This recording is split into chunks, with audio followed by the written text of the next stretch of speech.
Alonte, Alvarez Jose, Alvarez Mercedes, Alvarez Pantaleon, Amante, Amatong,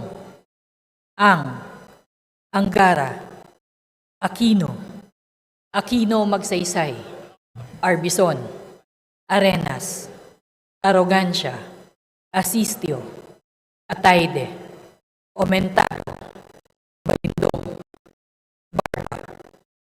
Barbers, Baronda, Baskug, Bautista, Bautista Lim, Bernos, Bilyones, Biron, Bolilia, Bondok, Bongalon, Bordado, Bosita, Briones, Brosas, Buhain, Bulot Begtang, Bustos, Cabredo, Cagas, Kahayon Uy, Calderon, Calixto, Campos, Kawagdan, Cardema, Cari, Castro France, Castro Jean, Celeste,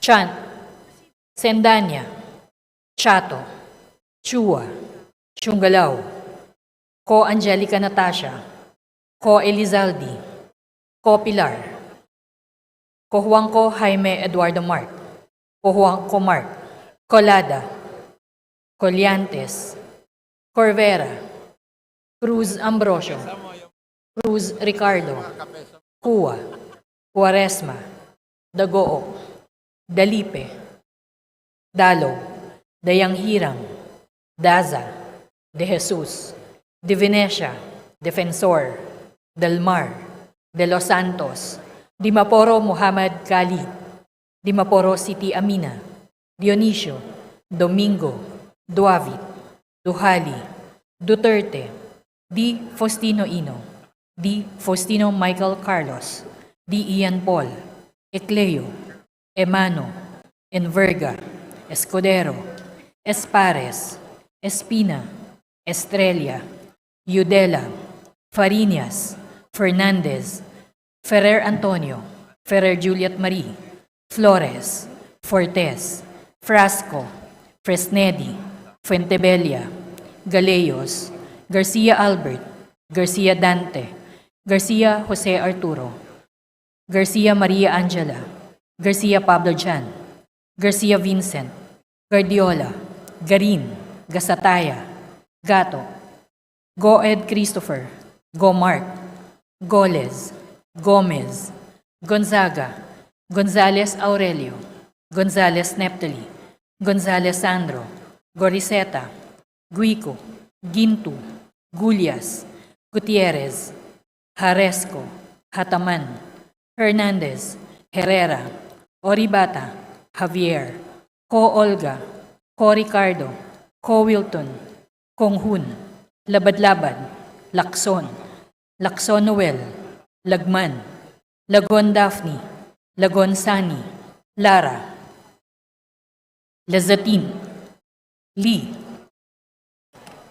Legarda, Libanan, Limkaychong, Loyola, Luistro, Lumayag, Macapagal Arroyo, Maceda, Madrona, Magsino, Malapitan, Mangawang, Maniquis, Manuel, Marañon, Marcoleta, Marcos, Mariano Hernandez, Marinho, Marquez, Martinez, Mastura, Matibag, Matugas, Mendoza, Mercado, Mercado Revilla, Miguel, Momo, Morden, Nava, Nisay, Nograles Juan Fidel Felipe, Nograles Margarita, Nolasco, Uwaminal, Olaso, Olivares, Ongchuan, Ordanes, Ortega, Uwano Dizon, Padiernos, Paduano,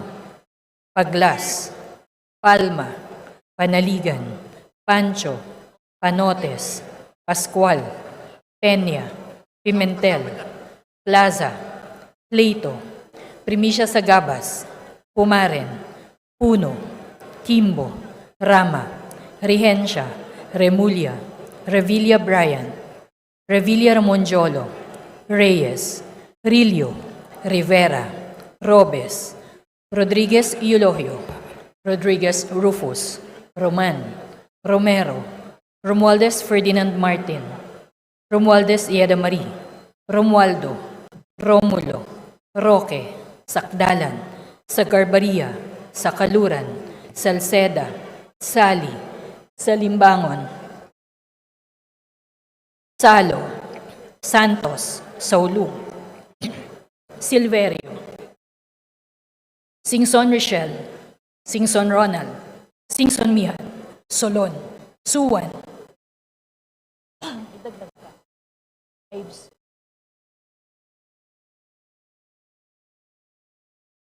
Solon, Suwan, Suwansing Horacio, hindi, okay ka? Suwansing Micaela Angela, Suarez, Talyado, Tamayo, Tambunting, Tan Joseph, Tan Keith Micah, Tan Reynolds Michael, Tan Samir, Tan Stephen James, Tan Tambut, Tan Chay, Tan Watko, Tariela, Teodoro, Teves, Tiangco, Tieng, Tolentino, Tulfo Erwin, Tulfo Jocelyn, Tulfo Ralph Wendell, Tupas, Tutor, T, Umali, Unabia, Ungab, Uy, Valeriano, Valmayor, Vargas, Vargas Alfonso, Velasco, Veloso Tuazon, Vergara, Verzosa, Villa, Villaferte Luis Raymond, Villaferte Miguel Luis, Villanueva, Villar, Villaraza Suarez, Villarica, Violago, Yamsuan, Yap Christiantel, Yap Christopherson, Yap Edvic, Yap Eric, Yu Divina Grace, Yu Jazel Victoria, Yulo, Zamora Amparo Maria, Zamora Maria Carmen, Zamora Isabel Maria, Zubiri.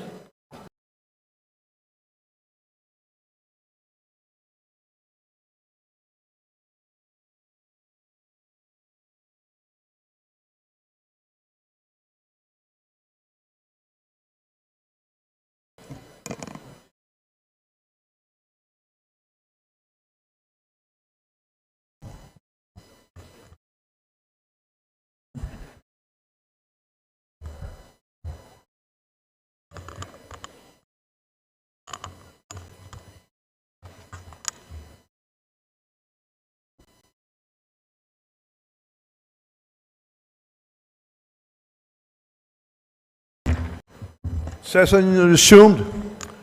Majority Leader. Our dear colleagues, the Honorable Speaker, Ferdinand Martin J. Romualdez, will address the body.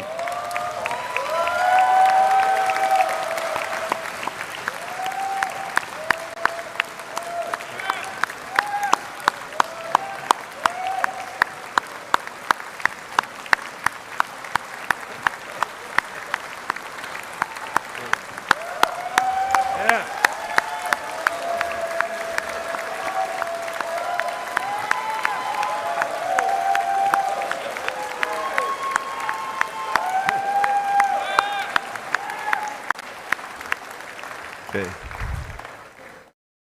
My distinguished colleagues, I stand before you today with a heavy yet resolute heart. Recent events compel me to address not only the accusations that have been hurled against me personally, but also the attacks on the institution we hold sacred, the House of Representatives, the heart of our democracy and the voice of the Filipino people. Let me begin with a matter that is both alarming and unprecedented. The Vice President of the Republic of the Philippines, Sara Duterte, admitted to contacting an assassin to kill President Ferdinand R. Marcos Jr., First Lady Luis Araneta Marcos, and myself. Let me be clear. Hindi na to biro. Hindi na to normal na panalita. Isa itong direktang banta sa ating demokrasya, sa ating pamahalaan, at sa seguridad ng bayan.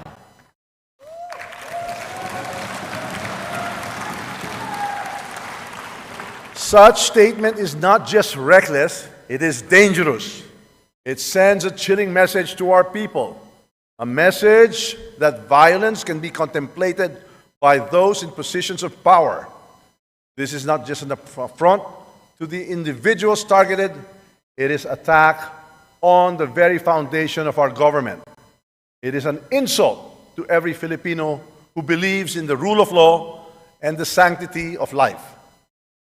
Violence has no place in our society. It is irreconcilable with the values that have taught and guided us for years. Values of respect and amicable, peaceful conflict resolution.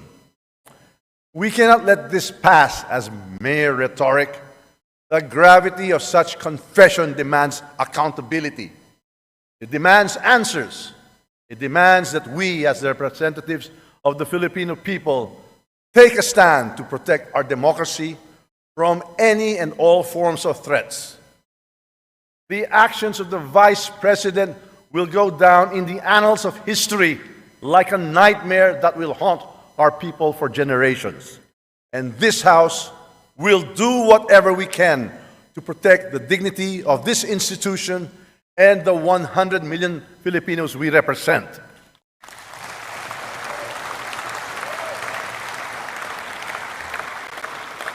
Now, let us address another serious matter.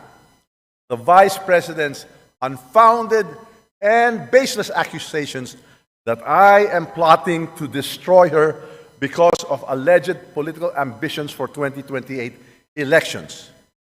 My colleagues, these accusations are not only untrue, they are a desperate attempt to distract from the real issues at hand. Malinaw ang katotohanan. Ang trabaho ko bilang speaker ay maglingkod, hindi manira. Ang politika na paninira ay hindi kailanman naging bahagi ng aking prinsipyo.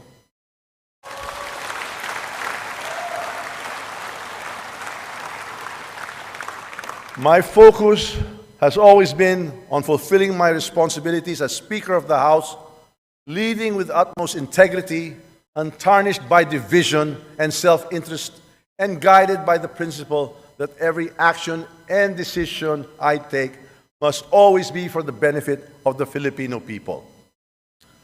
These unfounded accusations are not just about me. They are an affront to the House of Representatives. They are an attempt to erode public trust in this institution, to sow division, and to create chaos. We choose unity over division, dialogue over conflict, and cooperation over confrontation. Why these baseless accusations? The answer is simple: to divert attention from the mounting evidence of fund misuse under her leadership at the Office of the Vice President and Department of Education. The issues surrounding confidential and intelligence funds, the questionable disbursements, and the lack of transparency demand answers. We will not tolerate and accept vague explanations and evasive responses. Kung wala kang itinatago, bakit hindi sagutin ang mga tanong? Karapatan ng taong bayan na malaman ang katotohanan. Accountability is not optional. Transparency is not negotiable. Those entrusted with public funds must be prepared to explain where it was disbursed and how these resources were utilized. Hindi ito personal. Ito ay usapin ng pananagutan at tiwala ng taong bayan. Instead of providing clarity, we have seen attempts to shift the narrative, to create distractions, and to fabricate stories. But let me remind everyone that truth is resilient. No amount of noise can drown it. This House of the People is a sacred institution. It is the embodiment of the people's will, and its dignity must be upheld at all times. Ang Kongreso ay sagrado. Ang mga patakaran at seguridad dito ay hindi nilalabag. Ang paglabag sa mga ito ay kawalang galang sa taumbayan ng ating pinaglilingkuran. Disrespect for the protocols, security measures, and leadership of this institution is not just a breach of rules, it is a breach of trust. To mock our protocols, to defy our orders, and to malign our leaders is to disrespect the Filipino people who elected us to serve. This House operates on the principles of the rule of law, transparency, and accountability. These principles are the bedrock of our democracy. To undermine them is to weaken the foundation upon which our nation stands. My colleagues, I call on you to stand with me in defending this institution.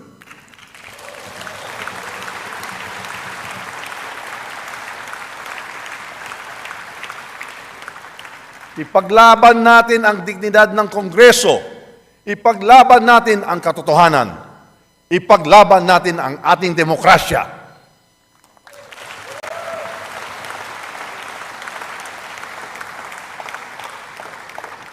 This is not about personal interests. It is about preserving the integrity of the House of Representatives and ensuring that it remains strong and a credible voice for the Filipino people. To the Filipino people, I assure you that this House will not waver in its commitment to transparency, accountability, and service. We should not allow individuals to ruin this great nation with their manipulative tactics, their troll armies, or their few blind followers.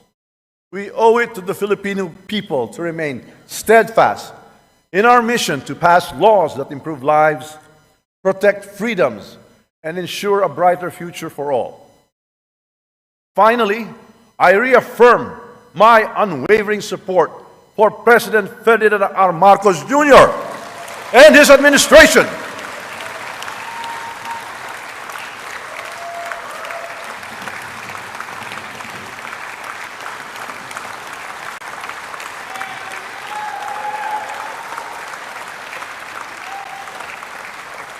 Together, we will continue to advance the reforms and policies that will lead us to economic recovery, national security, and a more equitable society. Ang laban na ito ay hindi tungkol sa akin, hindi tungkol sa inyo, kundi para sa ating bayan at sa kinabukasan ng bawat Pilipino. Let us rise above the distractions. Let us reject baseless accusations. Let us focus on what truly matters, serving the people and strengthening the institutions that uphold our democracy. Let us stay focused, steadfast, and committed to the great job we are doing. It is indeed my honor and privilege fighting this battle with and for all of you. Thank you, and may God bless the Philippines. Mabuhay ang Kongreso! Mabuhay ang sambayang Pilipino!